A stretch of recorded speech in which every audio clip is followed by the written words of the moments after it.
오늘 함께 보실 하나님의 말씀은 창세기 25장 19절에서 26절 말씀입니다. 지난주에 이어서 한 번 더 이 본문을 가지고 설교를 하도록 하겠습니다. 창세기 25장 19절에서 26절입니다. 여러분하고 저와 함께 교독하겠습니다.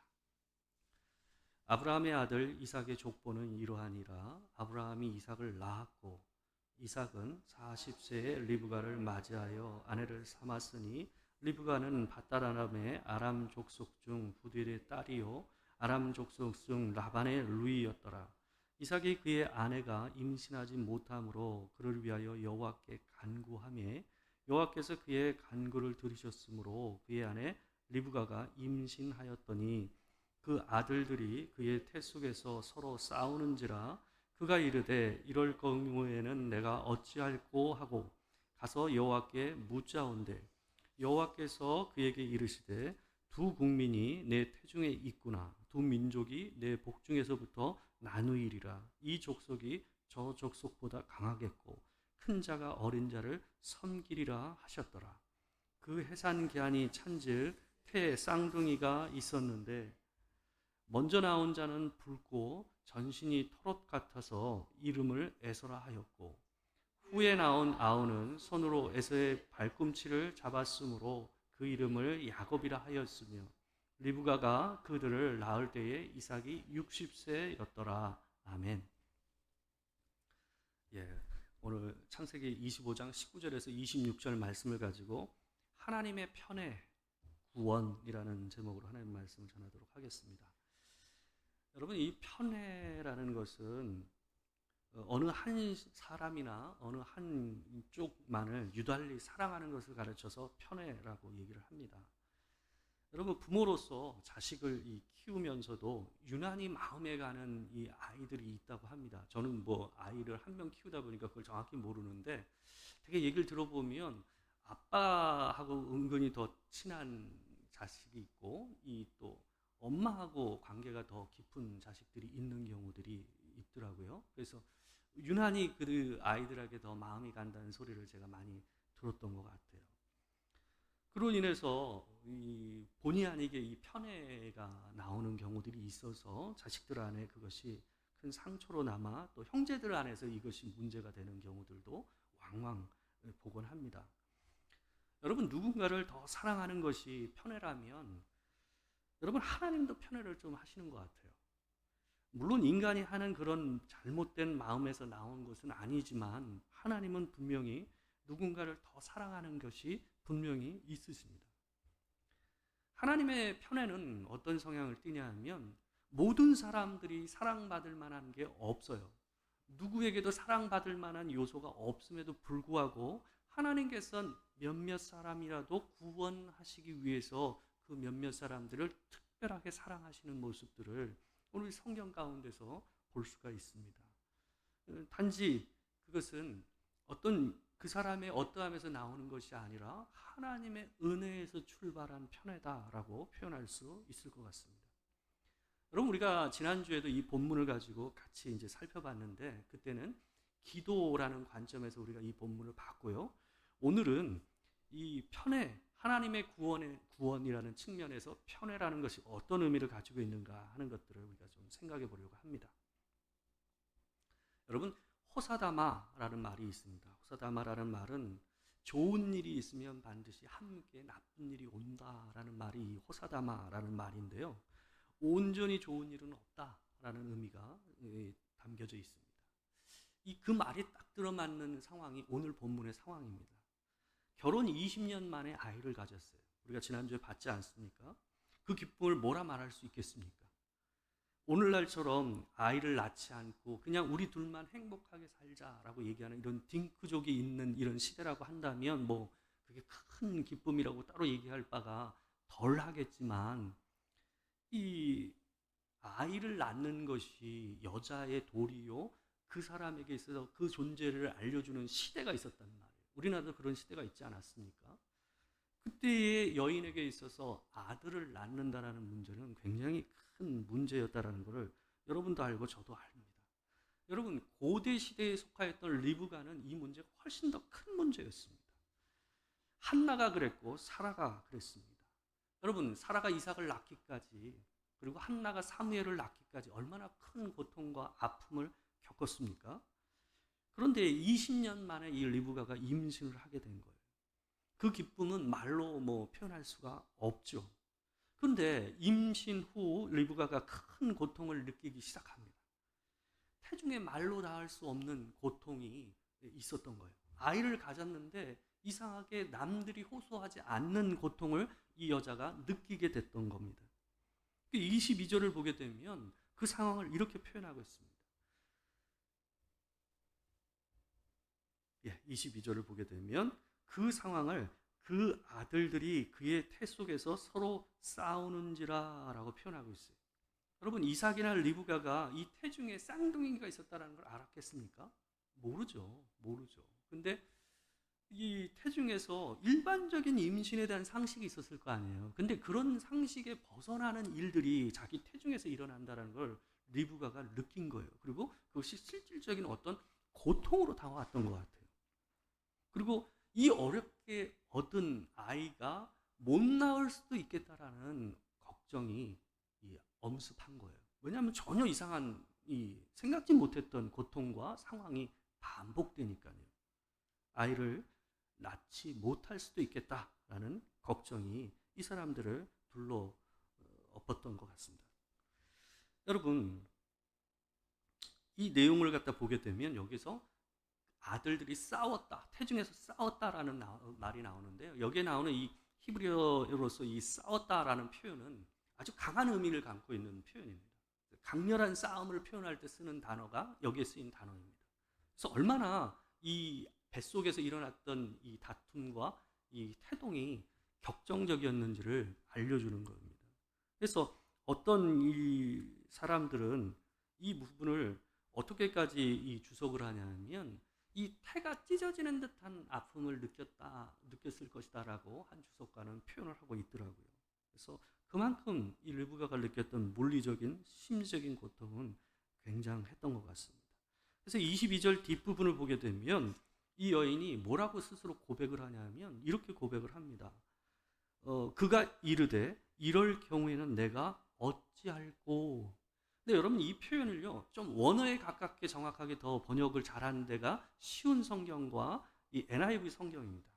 쉬운 성경과 NIV 성경을 보게 되면 어떻게 번역이 되어 있냐면요, 어찌하여 내게 이런 일이 일어나는가. 여러분, 임신의 기쁨으로 태중의 아이를 품고 있었던 리브가가 뱉은 한탄조의 말입니다. 그 기뻤던 시간이 한순간에 무너지면서 이 여인이 어떻게 된 거예요? 이게 모든 게 무너질 것 같고 자기도 죽을 것 같은 고통을 느끼면서 이 한탄조로 이 말을 하고 있었던 거예요. 리브가가 느끼기에도 이런 일은 있을 수 있는가 싶은 상황이었던 거죠. 여러분, 리브가가 견디다 못해서 이 답답한 마음에 뭘 했냐면 가서 여호와께 묻자온대라는 표현이 오늘 본문에 있지 않습니까? 예. 여러분, 거기 있는데 보게 되면 여호와께 물었다라는 표현이 나오는데 이 표현은요 어떤 거냐 하면 이 좀 관용적으로 쓰는 표현이에요. 뭐냐 하면 선지자 하나님의 사람에게 가서 하나님의 뜻을 물었다라는 때 쓰는 표현이 바로 여호와께 묻자온대라는 표현이에요. 그러니까 이것은 단순히 자기 혼자 기도해서 하나님의 뜻을 물었다라는 것보다는 아마도 그 당시 하나님의 메시지를 받는 선지자들을 찾아가서 이 여인이 묻는 일을 했던 것 같아요. 그래서 이 여자가 받은 하나님의 메시지가 뭐냐 하면 본문 23절에 나오는 내용입니다. 여러분 보시게 되면 본문 23절 보시게 되면 어떻게 되어 있냐면 제가 한번 읽어드릴게요. 두 국민이 내 태중에 있구나. 두 민족이 내 복중에서부터 나누이리라. 이 족속이 저 족속보다 강하겠고 큰 자가 어린 자를 섬기리라. 여러분, 하나님의 예언은 리브가가 듣고 다 이해를 했을까 싶을 정도로 이 예언이 굉장히 국지가 큽니다. 엄청납니다. 그녀의 뱃속에 두 민족이 있다라고 얘기를 합니다. 이 두 아들을 통해서 두 개의 상이한 민족이 나올 거라는 것을 얘기하고 있는 거예요. 얼마나 엄청난 얘기입니까? 두 아들이 있다고 얘기하는 것만으로도 놀라운 일인데 그 아이들이 장차 큰 두 민족을 이룰 거라는 거예요. 더불어 무슨 일이 있을 거냐 하면 그 둘이 격한 싸움을 대를 이어서 이어갈 거라는 거예요. 단순히 이 형제 안에서 복중에서 일어나는 싸움에서 끝나는 것이 아니라 후대의 후대를 거쳐서 이 싸움이 이어질 거라는 것을 예언으로 말씀되고 있습니다. 이 결론적으로 이 싸움의 결국은 형이 아우에게 져서 이 아우를 섬기는 일로 끝나게 될 거라는 걸로 이 예언은 마치고 있습니다. 여러분, 부모 입장에서 낳을 아이, 태중에 있는 두 아이에게 들은 얘기가 뭐냐 하면 두 아이가 이 나와서도 계속 싸우고 대를 이어서도 싸워서 결국은 형이 아우를 섬기는 구조로 이 역사가 이루어질 거라라고 얘기하는 얘기를 듣는 거예요. 얼마나 아픈 얘기입니까? 얼마나 끔찍한 이 예언입니까? 여러분, 이와 같은 두 후손의 싸움은요, 본디 여러분 여기서 출발한 게 아닙니다. 창세기 3장 15절에서 시작된 싸움의 이어짐이었습니다. 창세기 3장 15절 말씀을 같이 읽어보도록 하겠습니다. 자, 시작. 내가 너로 여자와 원수가 되게 하고 내 후손도 여자의 후손과 원수가 되게 하리니 여자의 후손은 내 머리를 상하게 할 것이요 너는 그의 발꿈치를 상하게 할 것이니라 하시고. 여러분, 이 창세기 3장 15절은요 원래 어떤 내용이냐 하면 사람이 처음 타락하고 나서 하나님께서 이 죄의 근원을 따라서 하나님께서 심판의 메시지, 저주의 내용을 주시는 맥락 가운데 있습니다. 근데 이 15절은 누구를 향한 저주였냐면 여자를 유혹해서 처음 죄를 범하게 했던 사단, 바로 그 뱀을 향해서 하나님께서 내리신 저주의 내용 가운데 있는 내용이에요. 근데 이 내용은 소위 원시복음, 원복음이라고 알려져 있습니다. 여러분 많이 들어보셨을 겁니다. 이건 뭐냐 하면 복음의 시원이 된 부분이라는 거예요. 그러니까 최초의 구원의 예언이자 메시지가 바로 창세기 3장 15절입니다. 여러분 여기를 보게 되면 어떤 내용이 있냐면 사탄에게 주어지는 저주의 내용이지만 이 저주의 내용이 결국은 사람을 향해서는 하나님의 구원의 내용이라는 것을 우리가 알 수가 있습니다. 여러분 여기서 보면 너는 이라는 것은 누구를 가르치는 거냐면 바로 뱀, 바로 사단, 뱀으로 나타난 사단을 가르치는 겁니다. 그리고 여기에 여인은 바로 하와입니다. 그리고 뒤에 보게 되면 이 내용 가운데 특별히 우리를 헷갈리게 하는 내용이 있습니다. 뭐냐 하면 이 영적인 존재인 사단의 후손, 뱀의 후손이라고 얘기되는 이 얘기가 과연 실질적으로 누구를 가르치냐는 거예요. 과연 영적인 존재가 아이를 낳아서 그 후손이 이 영적인 존재로서 이어진다는 얘기인지 아니면 다른 사람의 존재를 얘기하는 것인지 그것이 헷갈리는 거죠. 또한 여기 뒤에 보게 되면 여인의 후손을 얘기해요. 이 하와를 통해서 낳게 되는 후손을 얘기한단 말이에요. 그럼 과연 여인으로 말미암아 낳는 그 아이들 전부 다가 여인의 후손인가 하는 이 고민을 낳게 되는 겁니다. 여러분 여기에 나오는 뱀의 후손과 여인의 후손은 모두 아담과 하와 사이에서 나올 사람들을 다 가르치는 말입니다. 그러니까 영적인 존재가 아니라 사람입니다. 무슨 차이냐 하면 다 동일하게 아담과 하와의 후손으로 육신의 자손으로 나오지만 그들 가운데서 하나님이 주신 구원의 메시지를 붙잡고 하나님을 잘 섬기는 믿음으로 살 세대와 그렇지 아니하고 배역함으로 하나님을 따르지 않고 사단의 종들과 같이 그들이 원하는 방식으로 죄를 따라 사는 자들을 가르치는 것을 뱀의 후손이라고 이 3장 15절에서 얘기하고 있습니다. 결국은 같은 후손 안에서 그 두 갈래의 후손이 나오게 될 것을 하나님께서 예언하고 계신 겁니다. 본래 그들은 뭡니까? 하나예요. 왜냐하면 같은 죄를 지었고 같은 죄 안에서 살아갔기 때문이죠. 근데 하나님께서 일부러 되게 하시겠다라고 하는 거예요. 그들 안에 원수가 되게 하고 그들 안에 새로운 계보를 만들어내시겠다는 거예요. 그게 뭐예요? 그게 구원이라는 거예요. 그것을 창세기 3장 15절에서 얘기를 하고 있는 거예요. 여러분, 그 싸움은 대를 이어서 갈 것이지만 어느 시점에서 마지막으로 사탄과 여인의 후손이라고 된 사람과의 싸움으로 결정적인 결과를 낳게 됩니다. 창세기 3장 15절에 보게 되면 여인의 후손이 뱀의 머리를 밟는 사건과 뱀은 그 후손의 뒤꿈치를, 발 뒤꿈치를 무는 사건을 표현하고 있습니다. 여러분, 여기에 나오는, 그 뒤에 나오는 앞의 후손과 뒤의 후손은 복수이자 단수로 구별이 되어 있습니다. 앞에 있는 건 집단으로서의 각각 후손을 얘기하는 거고요. 뒤에 나오는 것은 단수로 얘기되는 후손 한 사람과 이 뱀 한 존재를 싸움으로 표현하고 있어요. 그래서 뒤에 나오는 여인의 후손, 단수로서의 여인의 후손은 바로 여러분이 예측하신 대로 예수 그리스도를 얘기하는 겁니다. 그리고 여기에 나오는 그 뱀은 바로 사단이죠. 근데 여인의 후손인 예수 그리스도께서 이 땅에 오셔서 뱀의 머리를 밟을 거라는 거예요. 그리고 뱀은 그 여인의 후손의 발 뒤꿈치를 물 것이다 라고 예언을 하고 있어요. 여러분, 머리를 밟는 것은 아주 치명적인 피해를 얘기하는 거예요. 죽음을 몰고 올 피해를 얘기하는 거고, 발 뒤꿈치는 상처를 주지만 결국은 살아날 존재를 얘기하고 있는 거예요. 바로 예수 그리스도께서 십자가를 지시는 그 사건을 바로 뱀이 발 뒤꿈치를 무는 사건으로 표현하고 있는 거고, 예수 그리스도께서 부활하심으로 거기서부터 다시 일어나시고 생명으로 일어나시는 장면을 뭐로 표현하신 건가? 사단의 머리를 밟는 사건으로서 얘기하고 있는 거예요. 여러분, 이 창세기에 족보가 많이 나오는 이유가 있습니다. 바로 이 두 계보가 이어지고 있음을 보여주기 위해서 창세기에서는 일부러 족보를 얘기하고 있습니다. 족보가 그냥 대를 이어서 아이가 많이 낳았다라는 걸 보여주기 위해서 그러는 것이 아니라 이 두 계보가 어떻게 흘러가고 있는지를 창세기 안에 보여주기 위해서 얘기하고 있는 거예요. 여러분, 하나님의 구원의 계보는 예수 그리스도를 향하여 가고 있고, 하나님을 반역하는 사단의 계보는 면면이 멸망을 향해서 흘러가고 있는 겁니다.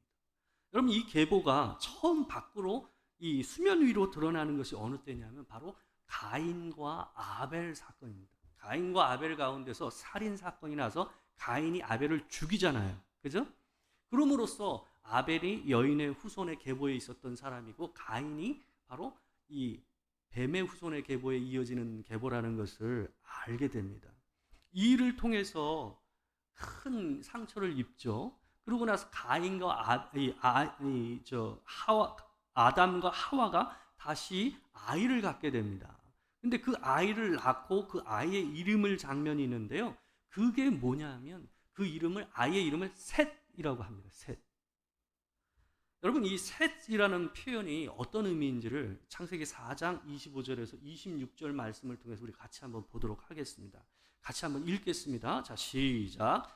아담이 다시 자기 아내와 동침하매 그가 아들을 낳아 그의 이름을 셋이라 하였으니 이는 하나님이 내게 가인이 죽인 아벨 대신에 다른 씨를 주셨다 함이며, 셋도 아들을 낳고 그의 이름을 에노스라 하였으며 그때 사람들이 비로소 여호와의 이름을 불렀더라.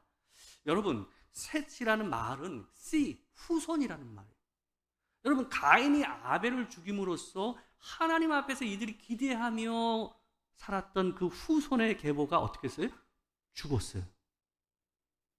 그래서 다시 셋이라는 아들을 주심으로써 이들은 뭘 기대하게 된 거예요? 다시금 그 여인의 후손의 계보가 이어지는 것, 그 후손에 이어진 바로 구원의 역사에 연결됨을 이 사람들은 이 아이를 통해서 뭐 하게 된 거예요? 다시 소망하게 된 거예요. 그 마음을 뭘로 표현한 거예요? 이 아이의 이름으로 표현하고 있는 거예요. 그래서 셋이라고 이름을 짓고 했던 것입니다. 또한 셋의 아들 에노스 때에 처음으로 뭘 했다 그럽니까? 여호와의 이름을, 그때의 사람들이 비로소 여호와의 이름을 불렀더라. 여러분, 이 말은 뭐냐 하면 그들이 본격적으로 하나님을 향한 예배를 드렸음을 표현하는 표현입니다.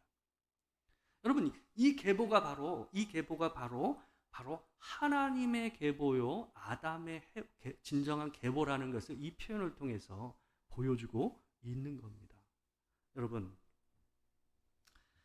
5장에 보면요, 창세기 5장에 보게 되면 아담의 계보라 그러면서 계보가 족보를 나옵니다. 근데 그 계보 가운데는, 그 족보 안에는요, 가인의 이름이 없어요.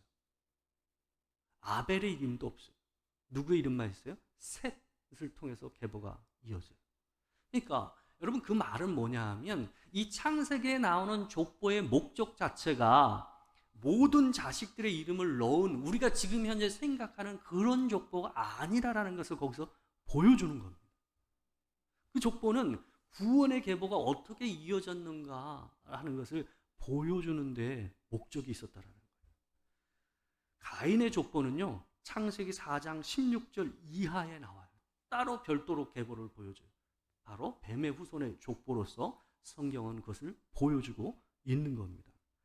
근데 여러분, 4장 16절 이하를 보시게 되면 23절에서 24절 있는데 보게 되면, 이 계보의, 이 가인의 족보의 핵심적인 이 모습을 뭘로 보여주냐면, 한 사람 라멕이라는 사람을 통해서 이것을 보여주고 있습니다. 같이 한번 읽어보겠습니다. 자, 시작. 라멕이 아내들에게 이르되 아다와 실라여 내 목소리를 들으라. 라멕의 아내들이여 내 말을 들으라. 나의 상처로 말미암아 내가 사람을 죽였고 나의 상함으로 말미암아 소년을 죽였도다. 가인을 위하여는 벌이 7배의 일진데 라멕을 위하여는 벌이 77배의 일이로다 하였더라. 여러분, 가인이 아벨을 죽였을 때에 하나님께서 그 가인에게 이 너를 죽이는 자에게 내가 7배의 벌을 더하겠다라고 얘기했어요. 그것은 뭐냐 하면, 하나님께서 생명을 얼마나 존귀하게 여기는가. 비록 살인을 범한 가인이라 할지라도 살인자인 생명을 범하는 것도 하나님께서는 그것을 엄청난 일로 여긴다라는 뜻에서 7배의 벌을 더하겠다라는 말씀을 하셨거든요. 그런데 라멕이 자기가 소년을 죽이고 나서 지어서 부른 노래를 보게 되면, 하나님께서 가인에게 허락하신 그 은혜를 조롱하듯이 자기에게는 뭐라고 그래요? 77배다라고 노래를 불러서 그 아내들에게 자기의 살인을 정당화하는 노래를 지어서 부르는 내용이 나온다라는 거죠. 여러분, 이게 바로 가인의 족보의 뭐예요? 시그니처. 아까 우리가 봤던 아담의 계보로 이어지는 이 여인의 후손의 계보는 뭐였어요? 하나님의 이름을 불렀더라. 하나님과 동행하였더라 라고 한다면, 이건 뭐예요? 그 죽음을 찬양하고 자기가 행한 죄를 정당화하는 모습으로 여기서 보여주고 있는 겁니다. 여러분, 창세기의 이 여인의 후손의 족보와 뱀의 후손의 족보를 대조하면서 이 창세기는 하나님을 믿는 자와 믿지 않는 자들의 사이의 갈등을 보여주고 있습니다. 그것의 연속선상 안에 있는 것이 바로 이 리브가가 그 태중에 있었던 바로 쌍둥이 에서와 야곱의 이 싸움이었습니다. 여러분 근데 이 여기에 나오는 에서와 야곱 중에서 야곱이 하나님의 선택을 받은 것은 야곱이 에서보다 나았기 때문은 아니었습니다. 여러분도 익히 아시잖아요. 그죠? 로마서 3장 10절에서 18절 말씀을 보게 되면 이런 말씀이 있습니다.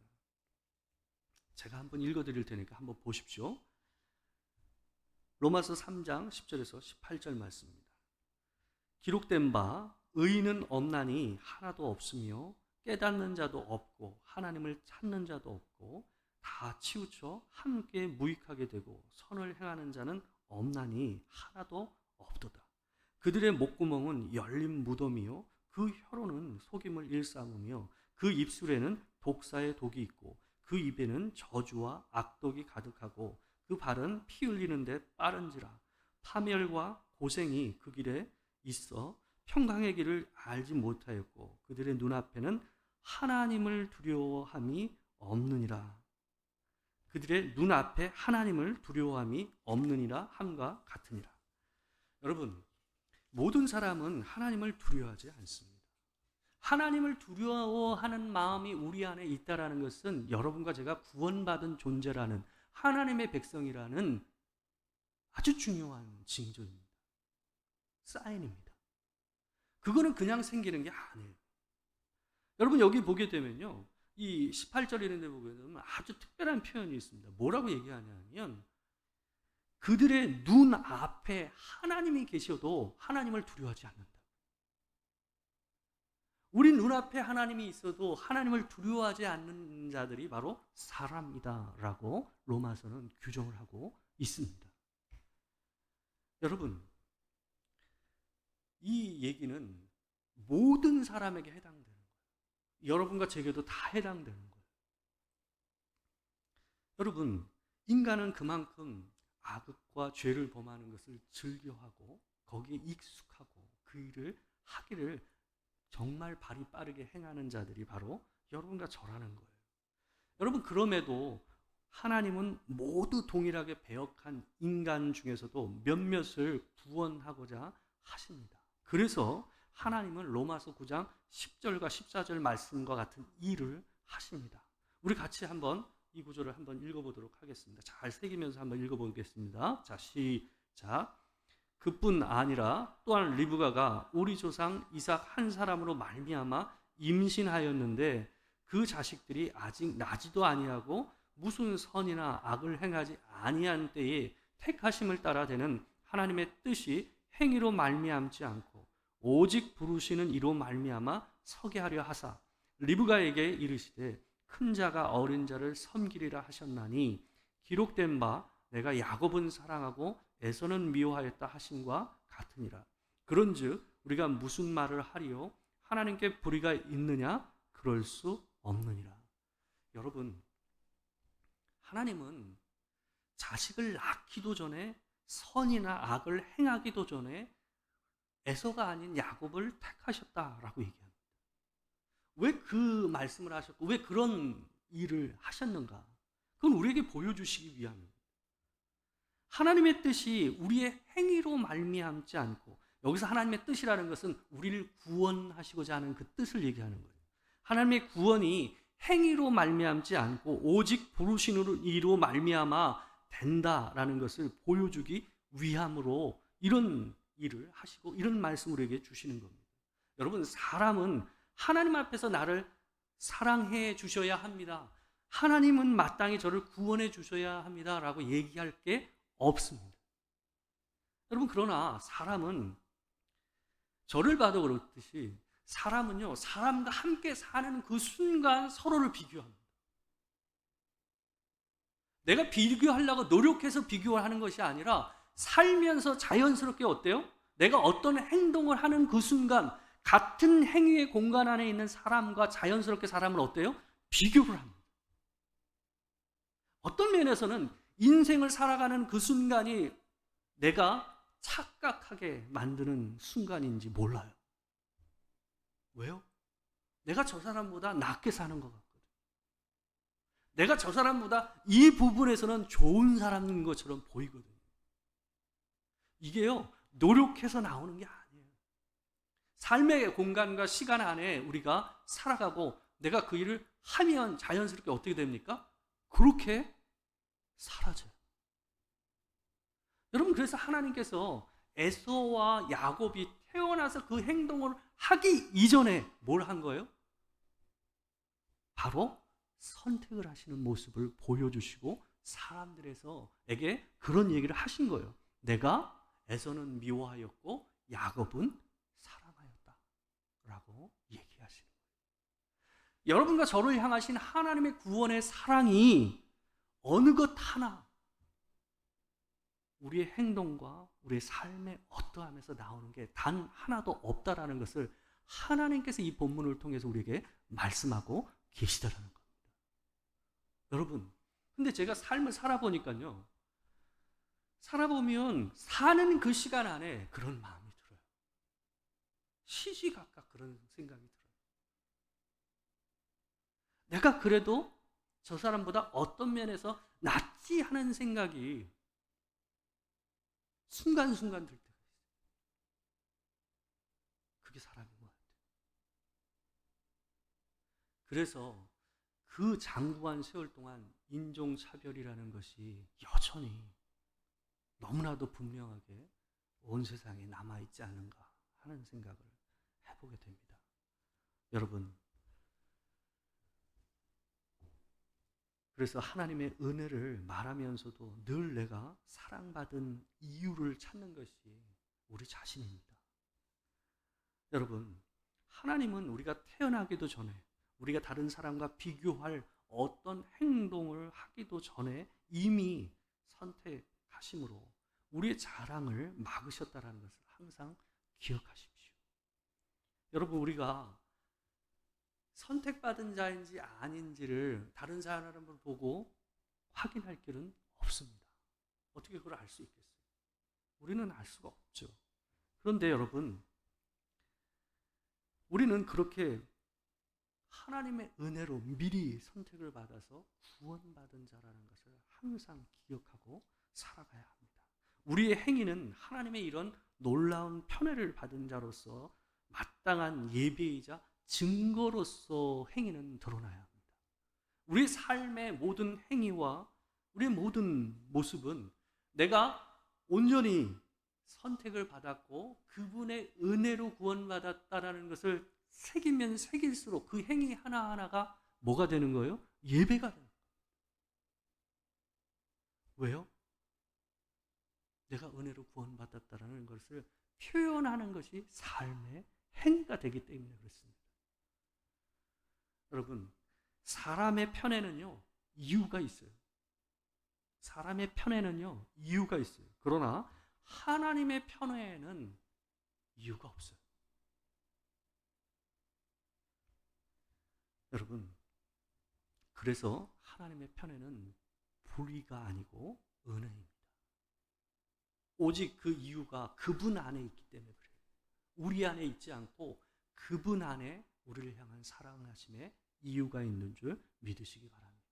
여러분, 이유 없이 하나님의 말로 다할 수 없는 사랑을 받은 사람들로서 여러분과 제가 그 이유 없는 사랑에 반응하는 행위로서 말을 하시고 행동을 하시면서 살아가는 여러분과 제가 되길 주의 이름으로 축원합니다. 함께 기도하겠습니다. 사랑하는 주님, 하나님, 우리가 이유 없는 사랑을 받았고 또 그 은혜 안에서 놀라운 영광을 누리며 살고 있지만 하나님, 우리에게 시간이 주어지고 행동을 하고 또 사람들과 함께 부딪히다 보면 우리가 좀 더 나은 것 같습니다. 때론 우리가 더 착한 것 같습니다.